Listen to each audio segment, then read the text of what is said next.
everybody! I hope you're all feeling great today. So, should we see what story I've chosen for today? Okay, but before I do, I just want to let you know the reason why I've chosen this story. And the reason why I've chosen this story is because it highlights the topic of equality. And I think it's so important for everyone to understand that no matter what you choose to wear, how tall or small you are, how big or small you are, what your religion is, what you believe in, what stories you like and what stories you don't like, what your skin colour is, it doesn't matter, because at the end of the day we are all human beings and we should all be treated equal. And I just want to highlight that, and the best way for me to do this is through my passion for children's stories. So the story that I've chosen to read today is The Smeds and the Smoos by Julia Donaldson and Axel Scheffler.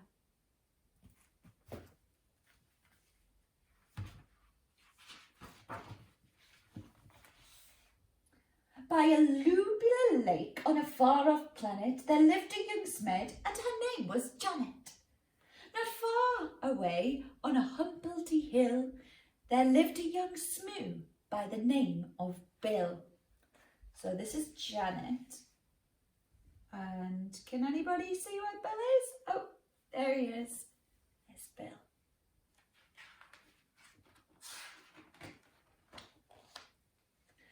Janet, like all the Smeds, was red, and this is what her grandfather said. Never play with the Smoos. They sleep in holes. They wear strange shoes. They jump about like kangaroos. Never play with the Smoos. Bill, like the other Smoos, was blue. There he is. And these were the words of Grandmother Smoos. There's the grandmother. Never play with the Smeds. They have strange hair upon their heads. They sleep in funny things called beds. Never play with the Smeds. Wow. The Smeds on their lake liked nothing better than splashing about, getting wetter and wetter. But Janet grew bored with this watery play, and early one morning she tiptoed away. The Smoos jumped about on their humblety hill. They bounced up and down it and never stood still. But Bill was beginning to think, this is boring. So early one morning he set off exploring.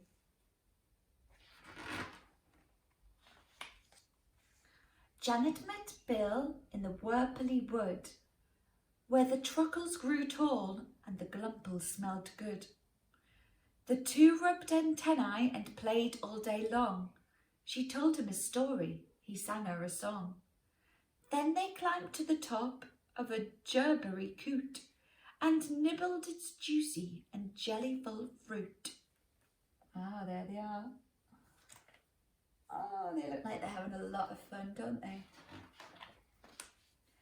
Till who should disturb them but Grandfather Smed, shaking his fist as he angrily said, Never play with a Smoo. There's such a nasty shade of blue.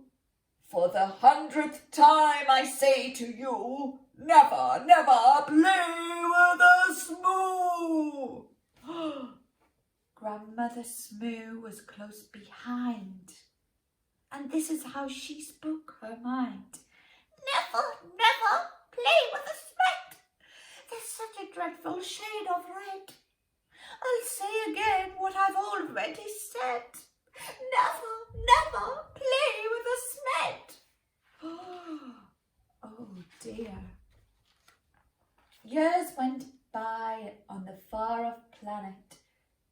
missed Bill, and Bill missed Janet.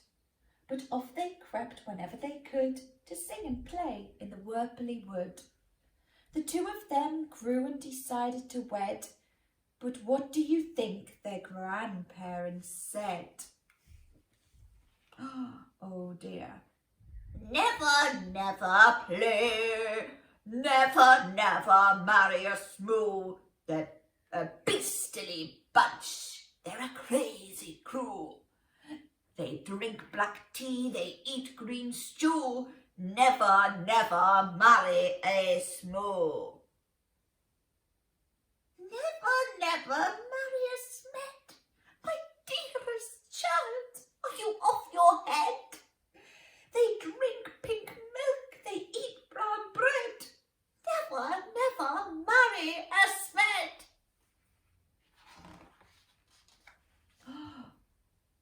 Janet and Bill stole out that night while their families slept and the screw shone bright. They clambered into the Smed's red rocket. Grandfather Smed had forgotten to lock it. Bill pressed the button and Janet steered. When their families woke, they had both disappeared. The Smeds said, "Your Bill must have stole our Janet and taken her off to a distant planet." The Smoos said, "It's Janet who stole our Bill and lured him away from the Humplety Hill." The Smoos climbed into their rocket of blue and they said to the Smeds, "You'd better come too."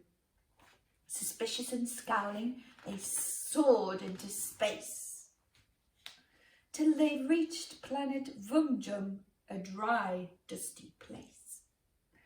The Vums had long arms which they waved in the air, but they didn't have news of the runaway pair.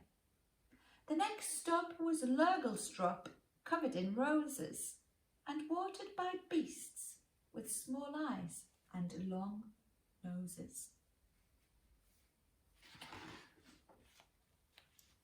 They touched down on Grimbletosh, coated in grime. They searched planet Glurch and found nothing but slime.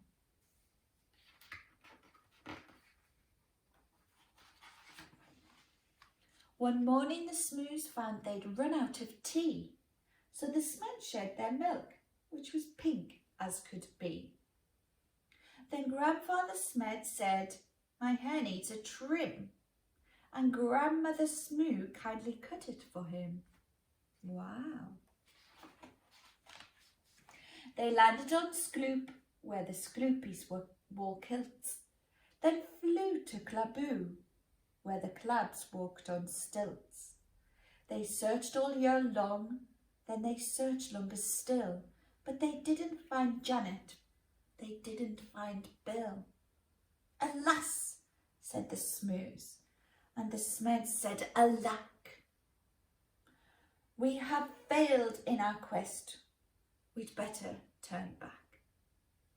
So they turned and flew home to their very own planet, and far down below them they saw... Who do you think that is? Bill and Janet! The rocket touched down and they ran to the wood, where the truckles grew tall and the glumpins smelled good. And there in the glade by the rocket of red were the runaway Smoo and the runaway Smed. They'd got lost and flown home again, only to find that all of the others had left them behind. There was joy, jam and jumping. Then Janet said, "Maybe you'd like to make friends with our dear little baby." A baby, a red one, a blue one, but no. What colour do you think the baby is if we had red and blue together? That baby was purple from head to toe. They all hugged the Smoos Smed, their new baby brother, and Grandpa and Gran even hugged one another.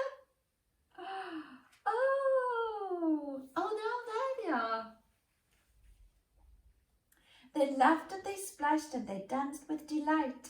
And they played with that baby from morning till night. They made him a rattle, they made him a flute. They fed him the fruit of the gerberry coot. Then they sang by the light of the silvery scroon. And you can sing too, if you make up a tune. Play with the Smeds and play with the Smoos. Play with whichever friends you choose. Then close your eyes and while you snooze, dream of the Smeds and dream of the Smoos. Oh, that's brilliant. They're all playing together. What a wonderful story. The Smeds and the Smoos by Julia Donaldson and Axel Scheffler. Thank you.